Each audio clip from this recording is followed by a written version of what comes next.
بسم الله الرحمن الرحيم.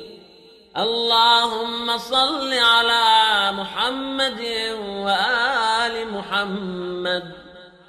اللهم لا تخذلني فيه لتعرضي معصيتك، ولا تضربني بسياط نقمتك، وزحزحني فيه عن موجبات سخطك، بمنك وأياديك يا منتهى رغبة الراغبين،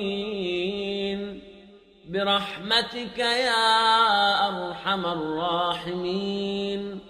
وصلى الله على سيدنا محمد وآله الطاهرين.